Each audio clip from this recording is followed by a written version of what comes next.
kwa sababu sisi kama ofisi tulikaa chini tukaona to introduce watoto kwa club zote zenye ziko Kakamega, so that in future tukue na kazi rahisi, tupate talent, tukue na kazi rahisi ya kupata players kuanzia chini.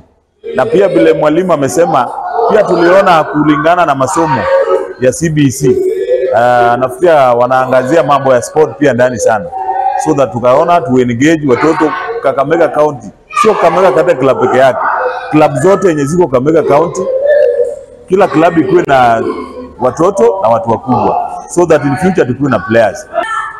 At least from now tumepata a very good response kutoka kwa mashule, so that ni sisi tu ofisi kupanga coaches.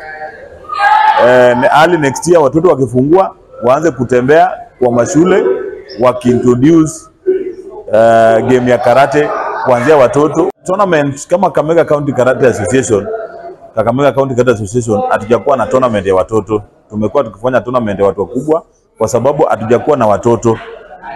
So vile tumeintroduce, tutapeana muda ya 1 year, tutakuwa tunaanza kuhold tournament za watoto.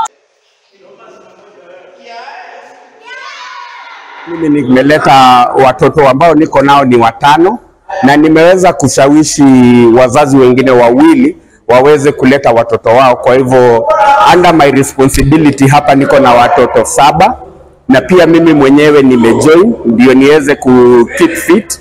Vile walimu wamesema karate ni ina sharpen akili ya mtu.